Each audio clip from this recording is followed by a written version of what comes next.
படிச்சாரோ என்ன பண்ணாரோ எதுவும் தெரியலையேன்றதுக்காக என்ன பண்ணார், இவர் நாச்சியார் தெரியாமல் போனபடியாலே உள்ள வரத்துக்கு நாச்சியார் விடலை, கதவை சாத்திடுறார், கோயில் கதவை சாத்திடுறா. இதுக்கு பிரணய கலகன்னு பேர். அந்த பிரணய காலத்தில் நம்மாழ்வார் மேற்கொண்டு அங்கே சமாதானப்படுத்தி பெரிய விஷயம், இது நிறைய விஷயம் சொல்லணும்னா இதுவே 1 மணி நேரம் ஆகும். அதனால் அந்த பிரணய கலகம்ன்ற ஒரு அந்த நிலை ஏற்பட்டு மேற்கொண்டு நம்மாழ்வார் சமாதானம் பண்ணி ஒன்றும் கவலைப்படாதீங்க, அவர் அப்படி தான் இருப்பார், நீங்கள் தான் விட்டு கொடுக்கணும்னு நாச்சிமாட்ட சமாதானப்படுத்தி மேற்கொண்டு 2 பேரும் கலந்து உள்ளுக்குள்ளே போயிட்டு அதுக்கப்புறம் பகவான் என்ன பண்ணிட்டாரு, தப்பா தொடங்கிட்டார். அன்றைக்கு அமாவாசை கிடையாது. சகதேவன் என்ன கணித்து கொடுத்தார், அமாவாசைக்கு அடுத்த நாள் போர் தொடங்கினால் நீ வெற்றி அடைந்து விடுவாய். இவர் என்ன பண்ணிட்டாரு, சும்மா போய் உட்காந்து பூஜை ஆரம்பிச்சிட்டார். யாரு, பகவான். அவர் எல்லாமே பண்ணுவார். பூஜை ஆரம்பிச்சார். பிராமணர்களுக்கெல்லாம் சந்தேகம், இன்னைக்கு அமாவாசை கிடையாது, இவர் ஏன் தப்பா பண்றார், கிருஷ்ணரே தப்பா பண்ணா உலகமே தப்பாயிடுமே, எல்லாரும் ரொம்ப கவலையா இருக்காங்க. இதை பார்த்த பொழுது சூரியன் சந்திரனுக்கும் சந்தேகம். ஏனென்றால் ஒரு நாள் பஞ்சாங்கத்தை கட்டுப்படுத்துவது சூரியனும் சந்திரனும். நம்ம நாள் அப்படின்னு சொன்னா எப்படி, இன்னைக்கு சூரிய உதயம் முதல் நாளைக்கு சூரிய உதயம் வரைதான் ஒரு நாள். ஆங்கிலேயர்கள் தான் தப்பா நைட்டு 12 மணிக்கு ஹாப்பி நியூ இயர் அப்படின்னு கத்துவாங்க. இரவுல எப்படி பகல் ஆரம்பம் ஆகும்? 12 அப்படித்தானே நம்ம நியூ இயர் செலிப்ரேட் பண்றோம் இல்லையா? நைட்டு 12 மணிக்கு எப்படி புது நாள் ஆரம்பிக்கும்? இரவுல நாள் ஆரம்பிக்குமா, பகல்ல நாள் ஆரம்பிக்குமா? ஆங்கில பஞ்சாங்கத்தின் படி ஒரு நாள் என்று சொன்னால் இரவு 12 மணி முதல் அடுத்த நாள் இரவு 12 மணி வரை. ஆனா நம்ம வேதங்களின் படி ஒரு நாள் என்று சொன்னால் காலையில சூரிய உதயம் முதல் அடுத்த நாள் காலையில சூரிய உதயம் வரை. எது சரியா இருக்கும்? நீங்களே யோசிச்சு சொல்லுங்க. 12 to 12 சூரிய உதயம் டு சூரிய உதயமா? எது கரெக்டா இருக்கும்? அதெல்லாம் விட்டுட்டு தப்பா பஞ்சாங்கத்தை புடிச்சுக்கிட்டு ஹாப்பி நியூ இயர்னு சுத்திட்டு கத்திட்டு இருக்கும். அப்ப இந்த சூரிய சந்திரனுக்கு, சந்திரனின் ஒரு சுழற்சி ஒரு மாதம், சூரியனுடைய ஒரு சுழற்சி ஒரு நாள், பெரிய சுழற்சி ஒரு வருடம். அப்ப இந்த கட்டுப்பாடு பஞ்சாங்கத்தை கட்டுப்படுத்துறவங்க யாரு? சூரியனும். அவங்க பார்த்தாங்க இவர் தப்பா பண்ணிட்டு இருக்கிறார். யாரு? கிருஷ்ணர். அமாவாசைக்கு செய்ய வேண்டிய தர்ப்பணம் பூஜைகள் திதிகளை எல்லாம் வேற நாளில் செய்கிறார். உடனே அவங்களும் வந்துட்டாங்க. பகவான் அப்படியே மெதுவா கண்ணு திறந்து பார்த்தார். எல்லாரும் வந்துட்டாங்களா? கரெக்டா எல்லா பிராமணர்கள் வந்தா, தேவர்கள் வந்துட்டாங்க. உடனே மந்திரம் எல்லாம் ஸ்ட்ராங் ஆக்கிட்டார். ஓம் ஸ்வாஹா அப்படி கொஞ்சம் பலமா கொஞ்சம் எக்ஸ்ட்ரா பூஜை எல்லாம் பண்ணி சூரியனும் சந்திரனும் வந்து கேட்டார்கள், பகவானே தவறான நாள்ல நீங்க தர்ப்பணம் பண்றீங்க, இதை பார்த்து உலக மக்கள் எல்லாம் தவறாக பின்பற்றுவார்களே. பகவான் சொன்னார், என்ன இதுல தவறு? அமாவாசை பௌர்ணமி என்று சொன்னால் நீங்க உங்க ஸ்கூல் டைம்ல எல்லாம் சயின்ஸ்ல படிச்சிருக்கீங்களான்னு தெரியாது. சூரியனும் சந்திரனும் நிலாவும் நேரா முகம் ஒரே வரைகோட்டுல ஒரே கோட்டுல நேர் முகத்தோடு முகம் வந்தால் அன்னைக்குதான் அமாவாசை. எங்கேயாவது படிச்சு ஞாபகம் இருக்கா? இல்லைன்னா பேக்ல போங்க, ஒரு 10-20 வருஷம் ஸ்கூல்ல படிச்ச ஞாபகம் இருக்கா? சயின்ஸ் அறிவியல் பூர்வமான விளக்கம் பௌர்ணமிக்கும் அமாவாசைக்கும் படிச்ச ஞாபகம் எவ்வளவு பேருக்கு இருக்கு? அப்பவே படிக்கல. அந்த சயின்ஸ் அறிவியல் விளக்கம் படி சூரியனும் சந்திரனும் ஒரே நேர்கோட்டுல வந்தாச்சுன்னா அது என்னது? அமாவாசை. பகவான் சொல்றாரு, நீங்க 2 பேரும் ஃப்ரண்ட்ல தான் நிக்கிறீங்க, இன்னைக்குதான் அமாவாசை. பஞ்சாங்கத்தையே மாற்றி விட்டார் பகவான். அதுக்கப்புறம் துரியோதனன் சென்று தவறான நாளில் தொடங்கினான். அப்ப தர்மம்னு சொன்ன என்னது? பகவானின் சொல் தர்மம். புத்தகத்துல இருக்கிறதெல்லாம் சில நேரத்துல அவர் மாத்திடுவார். இப்ப நான் ஒரு பிரம்மச்சாரி, பெண்களை தொடக்கூடாது, பெண்களிடம் தனிமையில் பேசக்கூடாது, பெண்களிடம் ரகசியமான எந்த உறவுகளையும் நான் வைத்துக் கொள்ளக்கூடாது, இது என்னுடைய தர்மம். நான் ஒரு அறையில இருக்கேன், பக்கத்து அறையில ஒரு அம்மா இருக்கா, ஒரு பெண் இருக்காங்க, ரைட்? இப்போ நான் அவங்க கிட்ட பேசல, தனி கரெக்டா இருக்கு, எல்லாம் சரியா போகுது. திடீர்னு அந்த அறையில தீ பிடிச்சிருச்சு. அந்த பெண் கதறுகிறார்கள், ஐயோ காப்பாத்துங்க, பூரா தீ பிடிச்சிருச்சு. நான் பிரம்மச்சாரி, பெண்கள் கிட்ட பேச மாட்டேன். இப்ப இந்த தர்மத்தை கடைபிடிக்கலாமா? அப்ப நம்ம உயிரை காப்பாற்ற வேண்டும் என்ற பெரிய தர்மத்திற்காக சின்ன தர்மத்தை விட்டு கொடுக்கிறோம். புரிஞ்சுதா இல்லையா?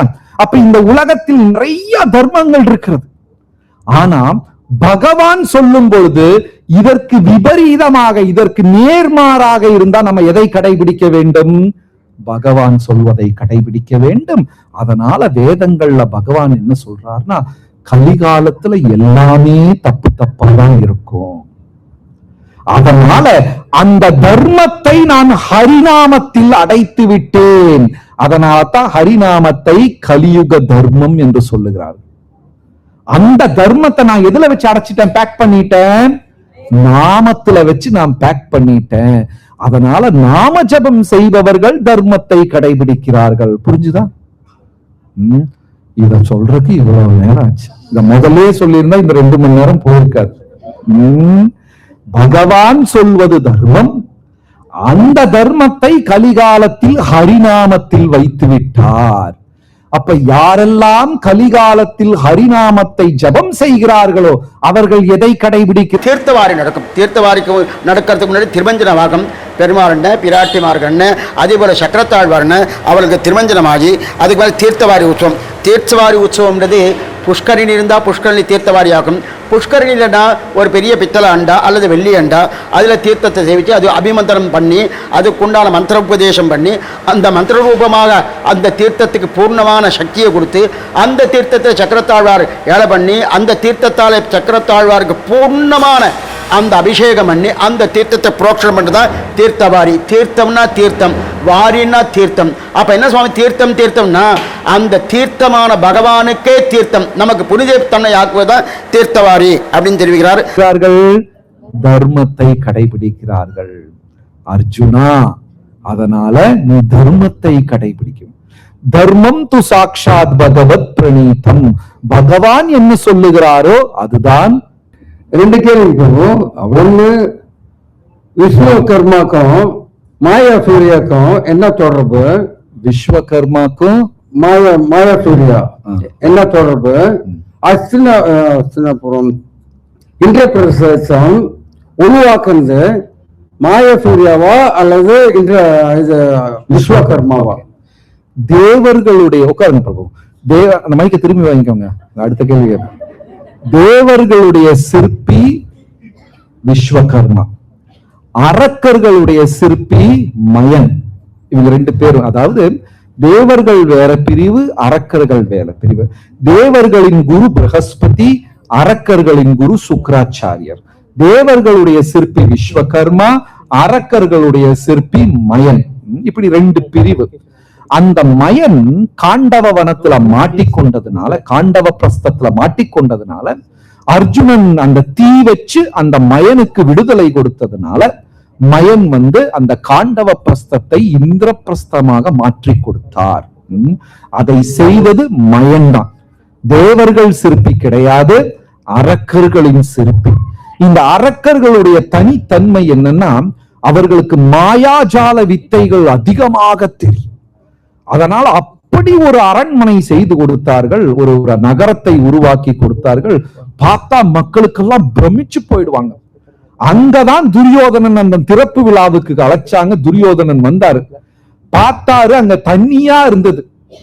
அட தண்ணியா இருக்குதேன்னு சொல்லி வேட்டியெல்லாம் மடக்கி கட்டி கையில பிடிச்சுக்கிட்டு நடந்தார்.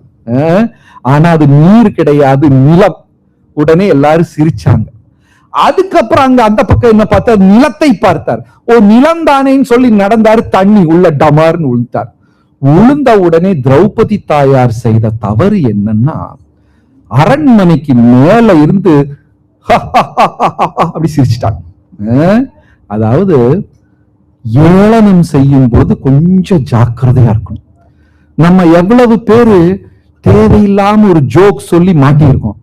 உறவுகளுக்கு பிரச்சனை, ரிலேஷன்ஷிப் ப்ராப்ளம். அப்படி ஒரு எக்ஸ்பீரியன்ஸ் அனுபவம் யாருக்காவது இருக்கா? வாய சும்மா வச்சிருக்காம ஏதோ போய் ஜோக்கா சொல்லி அப்புறம் மாட்டி அது ஒரு பிரச்சனை. அந்த மாதிரி அனுபவம் யாருக்காவது இருக்கா? பரவாயில்ல, யாருக்குமே கிடையாது. அங்க திரௌபதி தாயார் சிரித்தது துரியோதனனுக்கு ரொம்ப, அவன் முதல்ல அவனுக்கு பொறாமை.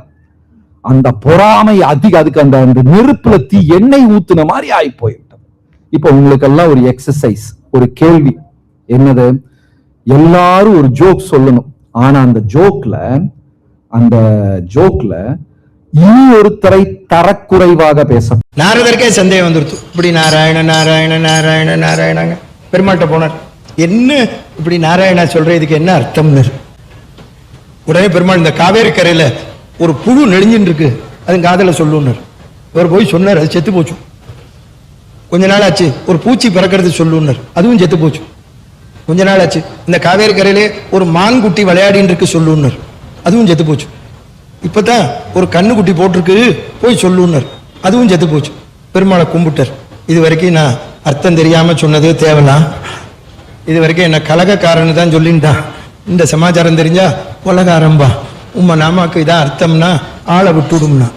இவர் ரொம்ப நாள் ஆச்சு இந்த சிப்ளாவை இடுப்புலேருந்து எடுக்கவே இல்லை. கொஞ்ச நாள் ஆச்சு, பெருமாள் அவனை கூப்பிட்டார்.